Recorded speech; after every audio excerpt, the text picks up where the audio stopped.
שלום חברים, היום אנחנו נדרג לכם את שתי הגלידות שאנחנו פה מציגים.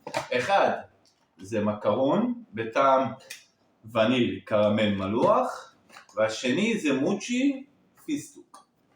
אז בואו נפתח. למקרון יש 4 בתוך האריזה.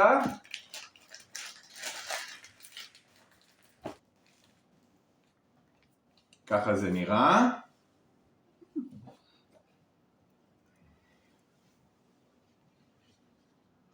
נחתוך אותו.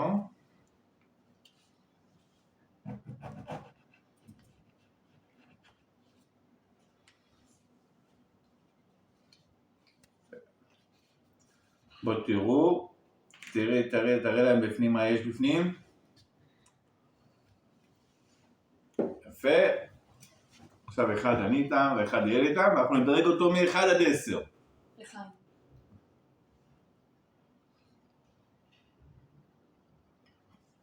המלוח בפנים דווקא טעים. כן, נחמד ממש.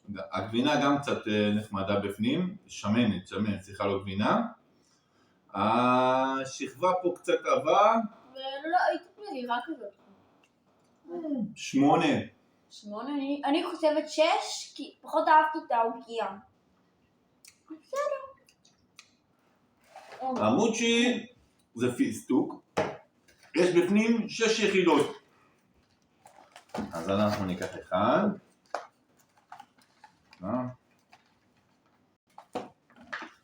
ככה נראה המוצ'י.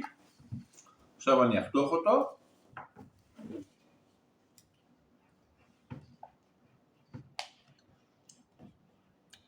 ככה הוא נראה בפנים.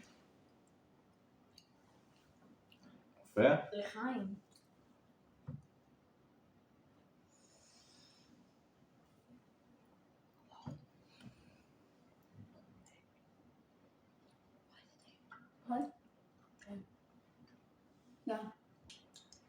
איזה טעם כמעט של פיסטוק. כן, אני יודעת, של פיסטוק אבל טעים. השכבה החיצונית שלו כמו צמיגית כזאת. ככה נראית. חמוד. בוא נגיד הייתי מדרג אותו 6. 10 מתוך 10, ממש טעים.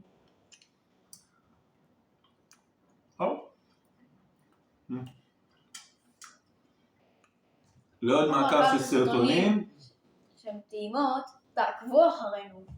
ביי.